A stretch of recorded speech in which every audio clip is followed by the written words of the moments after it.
हरि ओम।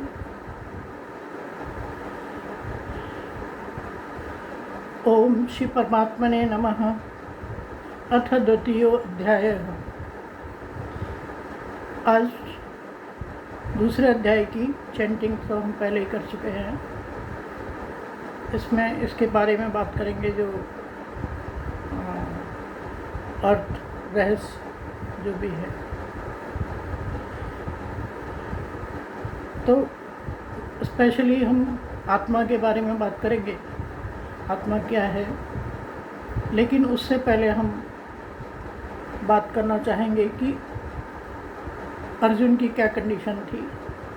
वो तो रथ के पीछे बैठ गया, उसको समझ नहीं आ रहा था कि क्या करे। उसको लग रहा था ये सारे रिश्तेदार हैं, इनसे कैसे लड़े। तो भगवान ने उसको ज्ञान दिया कि तुम्हें ऐसे समय में, जिस समय कि दोनों साइड में फौज खड़ी है, सेनाएं खड़ी हैं, और तुमको ये जो मोह हो रहा है ये गलत है। लेकिन अर्जुन ने यहाँ तक कह दिया कि ये जो गुरु हैं इनके खून से सना में खाना बाद में खाऊंगा, इससे जो लड़ाई से जो के बाद में जो मुझे जो भोजन प्राप्त होगा उससे अच्छा है कि मैं ये युद्ध ही ना करूं।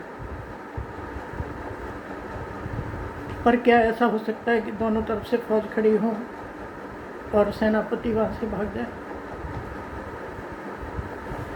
तो बहुत समझाया। पहले जो 5वां श्लोक है उसमें 5वें श्लोक में आता है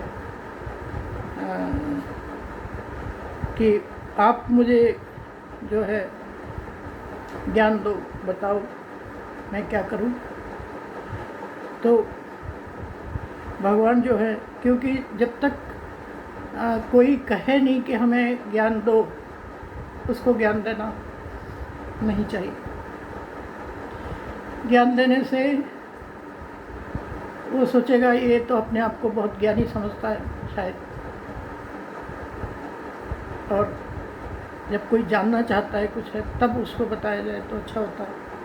तो भगवान ने बहुत समझाया, बहुत समझाते हुए उन्होंने जो बात कही वो उसमें ख़ास तौर से पहले आत्मा की बात करी उन्होंने। न जायते म्रियते व कदाचित, नायम भूत्वा भविता व न भूयः, अजो नित्य शाश्वतो यम पुराण न हन्यते हन्यमाने शरीरे। ये आत्मा क्या है?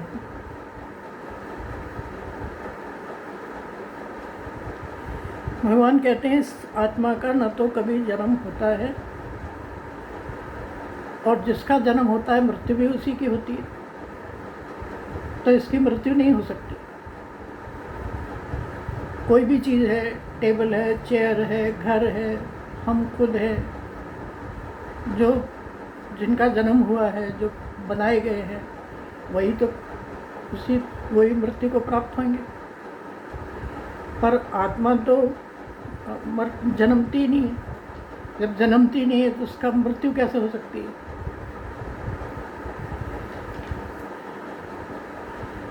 और तथा ये न उत्पन्न होकर होने वाला ही है, क्योंकि ये अजन्मा है, अजो नित्य, अजा है, नित्य है। आत्मा ऐसे नहीं है कि अभी है कल नहीं है। जैसे हमारा शरीर है, शरीर पैदा हुआ और मृत्यु को प्राप्त होता है। कोई भी चीज़ भी है बनाई जाती है और फिर ख़त्म होती है। तो आत्मा तो नित्य है, ये चीज़ें नित्य नहीं है, अनित्य है। बाकी संसार परिवर्तनशील है और मरता जन्मता है। हर एक चीज़ का जन्म होता है फिर मरता है, लेकिन आत्मा का जन्म नहीं होता। सनातन है, उसकी कोई डेट नहीं दे सकते।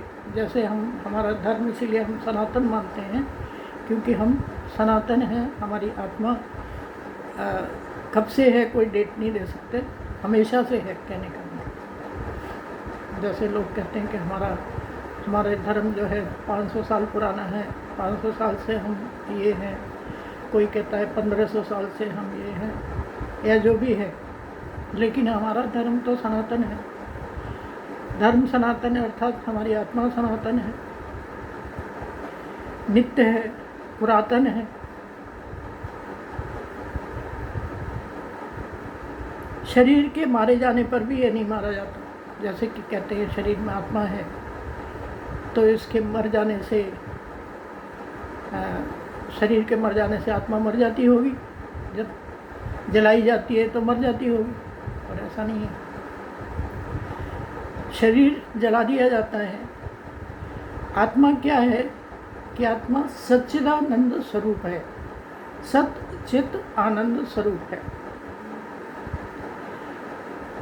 उसमें सत्ता है, चित मीन्स अवेयरनेस है, और आनंद स्वरूप है, शांत है, ऐसी आत्मा है। तो उसको शरीर के जलने पर, या शरीर के बहा देने पर, या शरीर के सुखा देने पर वो जल्दी मरती नहीं है। देखिए 5 तत्व होते हैं। 5 तत्व जिसको साइंस भी मानती है कि हमारे 5 तत्व से बना हुआ शरीर है, और हमारा शास्त्र भी मानता है। 5 तत्व कौन से हैं? पृथ्वी, जल, वायु, अग्नि व आकाश आदि 5 तत्व हैं। तो सबसे स्थूल तत्व जो है, यह ग्रॉस जिसको कहना चाहिए है, वो है पृथ्वी। जो दिखाई देती है, उनको पता है ये पृथ्वी है। जल और अग्नि भी दिखाई देते हैं, लेकिन वायु और आकाश हमको दिखाई नहीं देते। वायु केवल पत्ते हिल रहे हैं, पेड़ हिल रहे हैं, आंधी आ रही है, बोल रहे हैं हम लोग, तो वो पता लगता है कि हाँ वो हवा चल रही है। लेकिन वैसे हवा को महसूस कर सकते हैं, त्वचा महसूस कर सकती है, लेकिन हवा भी हमें दिखाई नहीं देती। हवा से भी सूक्ष्म है आकाश। आकाश भी इतना सूक्ष्म है कि साइंस मानती है कि जो स्पेस होता है, जहाँ पर खाली स्पेस होता है, उसमें खाली जगह होती है, वहाँ पर स्पेस होता है। तो जैसे ये अगर कमरा है, कमरा जहाँ खाली है, जगह है, अगर इसकी चारों तरफ की दीवारें तोड़ दी जाए तो इसका स्पेस कहाँ चला जाएगा? स्पेस में मिल जाएगा।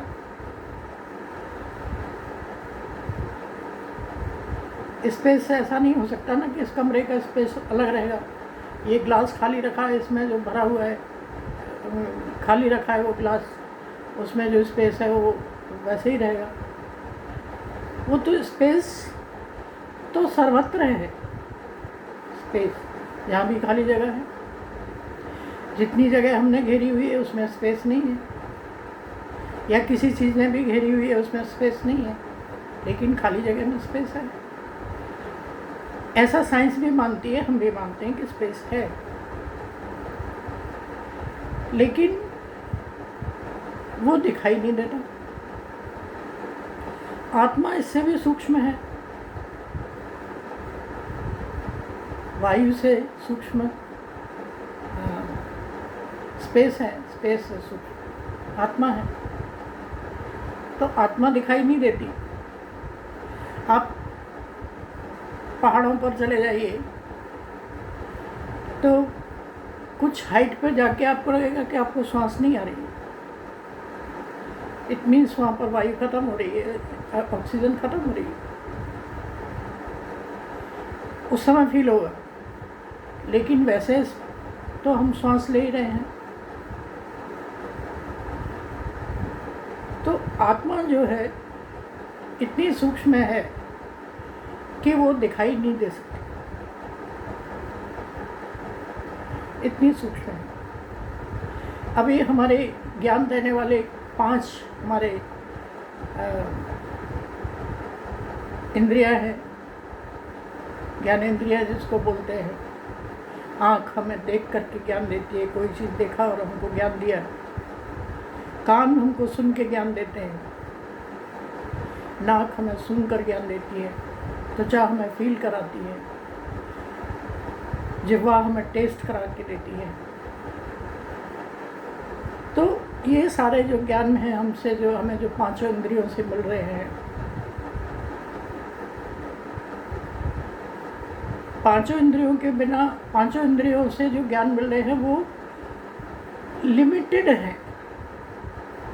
अब लोग कहते हैं कि हमने तो भगवान को देखा नहीं, हमें तो हमें दिखा दो कोई भगवान कहाँ है, कैसा है, कैसा है भगवान।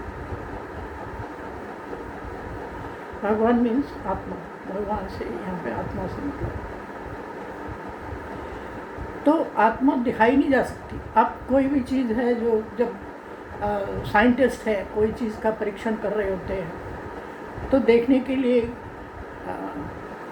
कितनी दूरबीन और क्या क्या चीज़ें लगाते हैं उसमें देखने के लिए, जो भी यंत्र हैं लगाते हैं। सूक्ष्म से सूक्ष्म चीज़ देखने के लिए उनको बैक्टीरिया दिखाई नहीं देते, या दूर की चीज़ देखना है तो उसके लिए हम कुछ न कुछ लगाते हैं, तो वो भी हमें दिखाई नहीं देते। हमारी आँखें लिमिटेड हैं, हमारे जो ज्ञानेंद्रियाँ हैं लिमिटेड है। लिमिटेड होने की वजह से हम अनलिमिटेड चीज़ को नहीं देख सकते, लिमिटलेस है उसको नहीं देख सकते। आँख हमारा ज़्यादा से ज़्यादा हम बाहर खड़े हो जाएंगे तो जितना दूर का एरिया है उस दूर का एरिया दिखाई देगा। कान भी हमारे पड़ोस की भी में भी कोई बात कर रहा है तो हमको उतना सुनाई नहीं दे सकता जब तक कि खिड़की खुली हो या बिल्कुल फ्लैट्स में रह रहे हो। ऐसे हर एक जो हमारे ज्ञान के चक्षु हैं बहुत लिमिटेड है, इसीलिए हमें भगवान दिखाई नहीं देते। और उन लिमिटेड को भी हमने सांसारिक परिवर्तनशील माया में लगा रखा। सब कुछ परिवर्तनशील है, कुछ भी, हर चीज़ चेंज हो रही है। हमारे जो काले बाल थे अभी काले नहीं रहे, सफ़ेद हो गए। हमको जो सुनाई देता था पहले अब सुनाई नहीं देता। हर एक चीज़ की हमारी लिमिट ख़त्म हो रही है, लेकिन जो आत्मा है वो अनलिमिटेड है, अनलिमिटेड। तो उसको देखने के लिए हमारे ज्ञान चक्षु, जो ज्ञान की इंद्रियां हैं, वो सक्षम नहीं है, इसीलिए हम भगवान का दर्शन नहीं कर सकते। इसीलिए हमें किसकी सहायता लेनी पड़ती है? अगर हम मन की सहायता से हम देख सकते हैं। मन हमारा इतना चंचल है कि कभी धन की चिंता में लगा है, कभी परिवार की चिंता में लगा है और भाग रहा है इधर से उधर, इंद्रियां बाहर भाग रही हैं। हम थोड़ी सी देर ध्यान लगा के नहीं बैठ सकते, चिंतन नहीं कर सकते, तो उसका दिखना संभव नहीं होता। जब हम अंदर को अपनी इंद्रियों को करेंगे, ध्यान लगाएंगे, तो हमें वो मन के द्वारा उसकी संभावना है, मन को शांत किया जा सकता है। क्योंकि इंद्रियों का दमन जब तक हम नहीं करेंगे, इंद्रियों का दमन नहीं करेंगे और मन का शमन नहीं करेंगे, शांत नहीं करेंगे, तब तक हमें आत्मा का ज्ञान नहीं हो सकता कि आत्मा कैसी है। इसीलिए लोग सीधे से बोलते हैं, दिखा दो कहाँ है भगवान, कैसा है। ये कोई वस्तु थोड़ी है जो आपके सामने एक टेबल है या चेयर है या एक बॉटल है, रख दी सामने, लो देख लो ये है। नहीं, शांत मन की जरूरत है और इंद्रियों के दमन की जरूरत है। इसीलिए हमारा जो है योग जिसको बोलते हैं वो काम आता है। तो ये शरीर के जब खत्म हो जाता है तो आत्मा खत्म नहीं होती। अन्यमाने शरीर, जब शरीर तो समाप्त होता है, क्योंकि शरीर को समाप्त होना है। जो चीज़ दिखाई दे रही है वो समाप्त होगी, कोई भी चीज़। ऐसा परिवर्तनशील है संसार। चलो हम आगे देखते हैं अगले श्लोक में क्या कहते हैं। वेदा विनाशिनम नित्यम यह एनम अजम अव्ययम कथम स पुरुषः पार्थ कम घातयति अंतिकम। जो पुरुष इस आत्मा को नाश रहित, नित्य, अजन्मा, अव्यक्त जानता है, वह पुरुष कैसे किसको मरवाता है और कैसे किसको मारता है।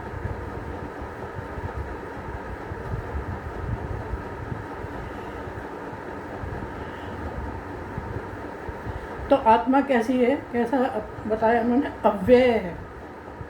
हम चीज़ को खर्च कर सकते हैं, आत्मा खर्च नहीं होती। अजन्मा है, इसका जन्म नहीं होता, और ये नित्य है। इसको बार बार हर एक श्लोक में बताने की कोशिश कर रहे हैं भगवान कि ये नित्य है, अजन्मा है। वासांसि जीर्णानि यथा विहाय नवानि गृह्णाति नरो पराणि तथा शरीराणि विहाय जीर्णानि अन्यानि संयाति नवानि देहि। जैसे मनुष्य जो है पुराने कपड़ों को, जो वस्त्र फट गए हैं, पुराने हो गए हैं, या उसके रुचि के अनुसार नहीं रहे, उनको निकाल देता है, दूसरे वस्त्रों को ग्रहण कर लेता है, उसी प्रकार जीवात्मा जो है पुराने शरीर को त्याग करके नए शरीरों को प्राप्त कर लेता है। अब जीवात्मा क्या है? जीवात्मा है जिसमें 5 ज्ञानेंद्रियां हैं, 5 कर्मेंद्रियां हैं, 5 प्राण है, 5 तन्मात्राएं हैं, और मन, बुद्धि, चित्त और अहंकार है। मन जिसका काम संकल्प विकल्प करना है, बुद्धि जिसका निर्णय करना है, और चित्त जिसमें स्टोरिंग होती है। जैसे कैसेट को भरते हैं, भरी हुई कैसेट होती है, उसको फिर चलाते हैं, सुनते हैं, ऐसे।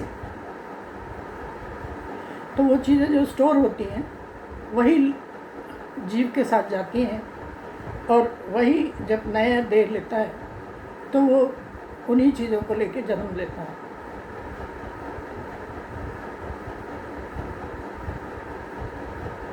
तो जैसे अब कितने लोग कहते हैं बच्चे पैदा होते ही मर जाते हैं,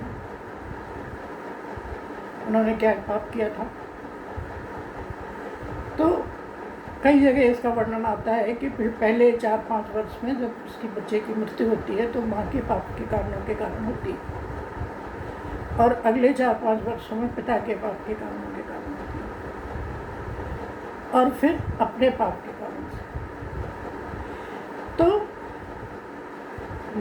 इस तरह से जब हम कपड़े, नए वस्त्र पहनना है क्योंकि पुराने हो गए हैं,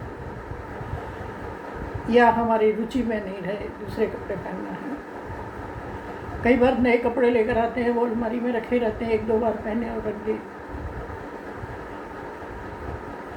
तो ऐसे चीज़ों को जैसे जब हम उसको उतार देते हैं तो नए कपड़े पहनते हैं, उसी तरह से जीवात्मा जो है पुराने शरीरों को त्याग करके नया शरीर ग्रहण कर लेती है, क्योंकि नाम और रूप ही बदलता है। सच्चित आनंद स्वरूप आत्मा ऐसे ही रहती है, शरीर के नाश होने से उसका नाश नहीं होता।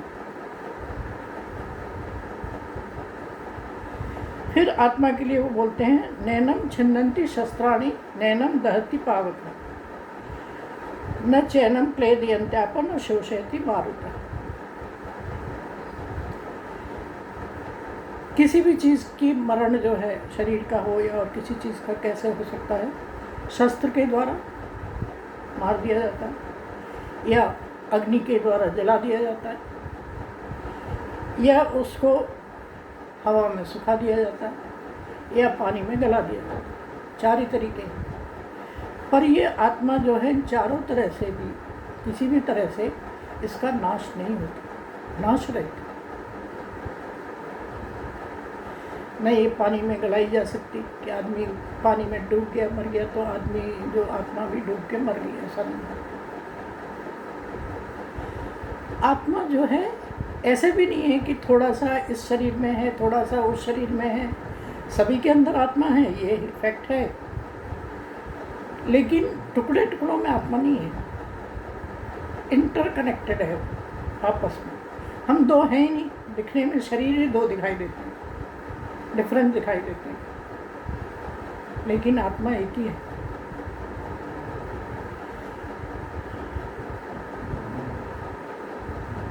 तो इस आत्मा को न तो शस्त्र काट सकते हैं, न इसको आग गला सकती है, न जल सुखा सकता है, न पानी गला सकता है। अच्छेद्यो यम दाह्यो यम अक्लेद्यो शोषेय च नित्य सर्वगता स्थाणु अचलो यम सनातन। यह आत्मा कैसी अछेद्य है, इसका छेदन नहीं किया जा सकता।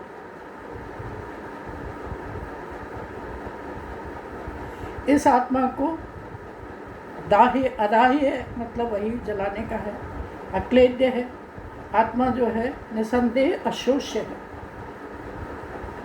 इस वही जो रिपीटेडली भगवान उसी तरह से बता रहे हैं कि न गला सकते हैं, न जला सकते हैं, न सुखा सकते हैं। और ये आत्मा कैसी है, सर्वव्यापी है। हम कैसे हैं, हम यहाँ बैठे ही यहीं हैं, कहीं चले जाएंगे तो वहाँ पर है, लेकिन हम सब जगह नहीं, सर्वत्र नहीं है, लेकिन ये सर्वत्र है।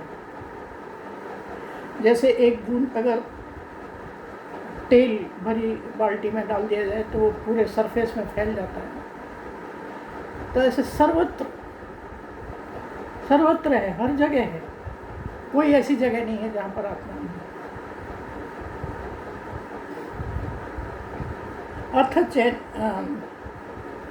और तू, भगवान उसको अर्जुन को समझा रहे हैं कि आत्मा को तू अगर ऊपर जैसे बताया गया था वैसा मानता भी है तो फिर भी उसका शोक करने की उचित नहीं है तुझे। क्यों? अथ चैनम नित्य जातम नित्यम व मन्यसे मृतम तथापि तुम महाबाहो नैवम शोचितुम अर्हसि। क्योंकि आत्मा जो सदा जन्मने वाला तथा मरने वाला होता, मान लो तो भी हे महाबाहो, अर्जुन से कह रहे हैं हे महाबाहो, तू इस प्रकार शोक करने योग्य नहीं, क्योंकि जातस्य ही ध्रुव मृत्यु ध्रुवम मृतस्य च तस्मात् परिहारेथे न तुम सोचितुम अर्हसि। क्योंकि इस मान्यता के अनुसार भी जन्मे हुए की तो मृत्यु होगी, निश्चित है उसकी, जैसा कि नियम है, जो चीज़ जन्मती है वो मरती भी है। तो तू इसके लिए चिंता क्यों करता है? मरे हुए का जन्म निश्चित है। इससे भी इस बिना उपाय वाले विषय में तू शोक करने के योग्य नहीं है। अव्यक्तादीनि भूतानि व्यक्त मध्यानि भारत अव्यक्त निधनानेव तत्र का परिदेवना। सारे जो प्राणी हैं वो पहले अप्रकट थे और मरने के बाद भी अप्रकट होने वाले हैं, केवल बीच में ही प्रकट हैं। फिर ऐसी स्थिति में तू शोक क्यों करता है? अब अप्रकट कैसे हुए? जैसे वृक्ष है, उसके बीज हैं, बीज में को देखें तो उसमें पेड़ छुपा हुआ है जिसका वो बीज है। उसी तरह से जो हमारे हम जो उसको लेकर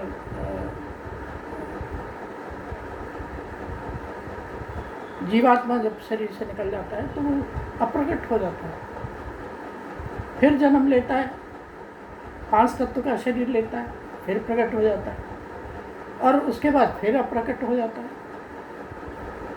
ऐसा समझा रहे हैं।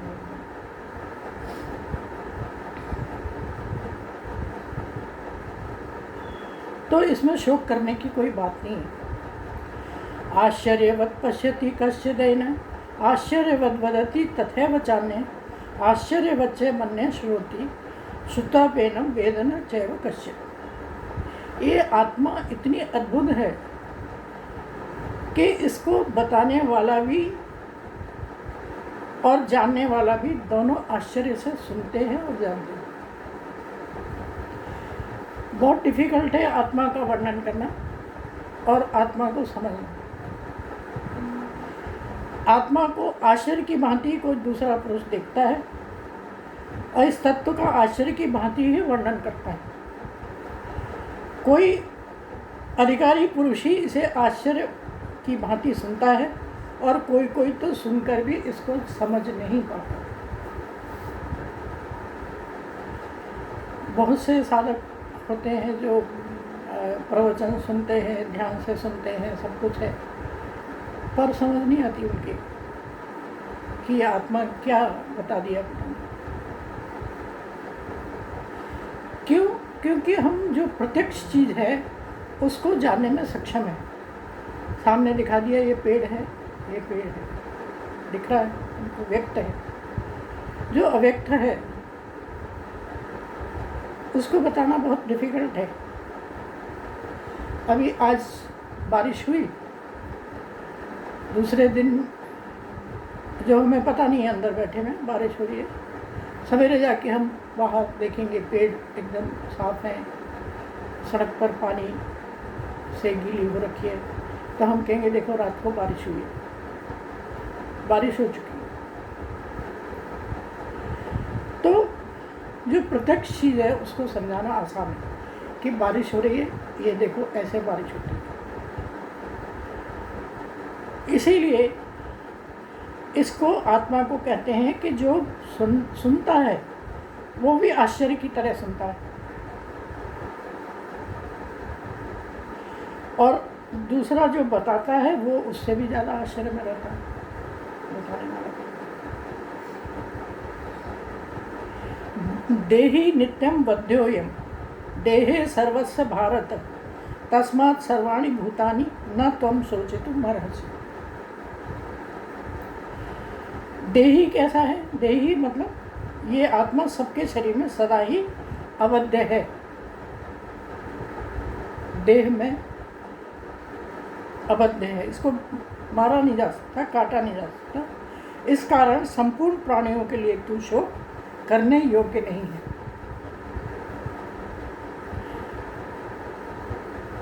अब इससे आप सोचेंगे कि इसका मतलब अगर आत्मा अवध्य है तो किसी को भी मार दो। नहीं, इन्होंने गलत किया है। हमने जो देखा कि हमने भगवान कृष्ण ने बहुत कोशिश करी इसको सुलझाने की समस्या को कि कैसे सुलझ जाए, सबको बताने की कोशिश करी, लेकिन जब ना कोई पार बचाई तो हमने सामने खड़े हो गए युद्ध करने के लिए कि हम तो युद्ध करेंगे तो करो। अब समझा रहे भगवान उसको। स्वधर्मपि चावेक्ष्य न विकम्पितुमर्हसि धर्माद् युद्धाच्छेयन् क्षत्रियस्य न विद्यते।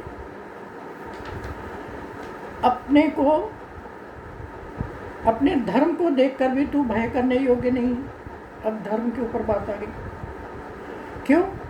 क्योंकि क्षत्रिय का काम है समाज की रक्षा करना और समाज की, देश की रक्षा करना।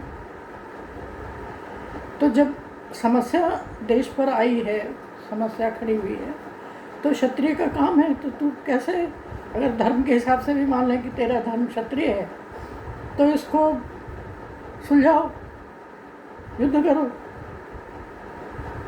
क्यों कह रहे हो कि ये गुरु को मारने से मुझे क्या मिलेगा, ये सारे मेरे साले ससुर और संबंधी हैं, मैं इनको कैसे मारूं?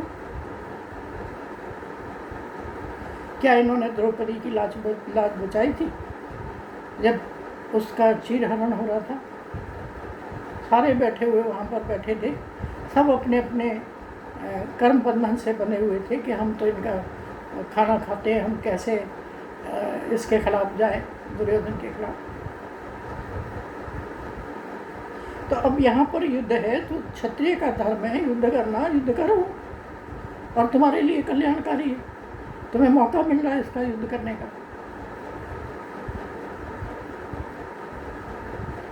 यच्छयाचोपपन्नम स्वर्गद्वारमपावृतम सुखिनः क्षत्रियाः पार्थ लभन्ते युद्धमीदृशम्। पार्थ बोल रहे हैं अर्जुन को, अपने प्राप्त हुए और खुले हुए स्वर्ग के द्वार रूप इस प्रकार के युद्ध को भाग्यवान क्षत्रिय लोग ही पाते हैं।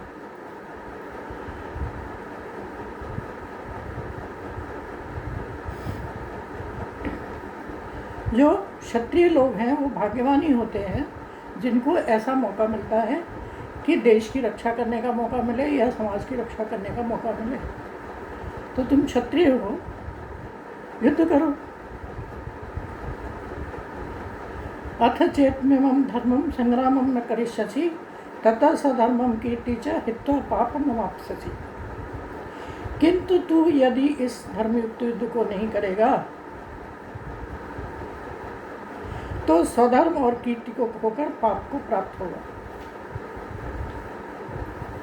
कितना बड़ा पाप लगेगा। सेनापति भाग रहा है लड़ाई से, बाकियों का क्या होगा।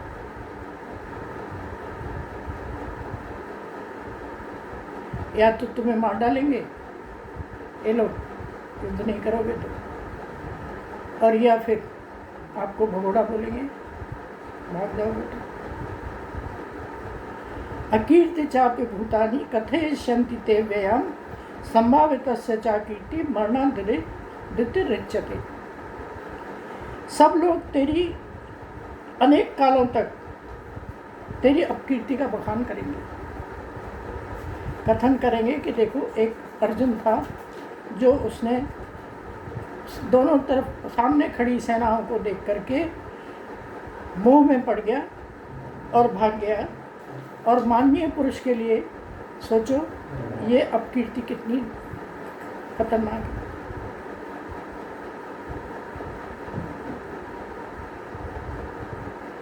कितनी बेइज्जती होगी, कितना अपकीर्ति होगी। मया दृणादुपरतम मनस्यन्ते त्वां महारथा येषां च त्वं बहुमता भूत्वा यास्यसि लाघवम्। और जिनकी दृष्टि में तू अपने आप को बहुत सम्मानित समझता है, अभी तक अर्जुन हर एक चीज़ में सारे शस्त्र उसने तपस्या करके प्राप्त किए, और अर्जुन का गांडीव धनुष जो है बहुत मशहूर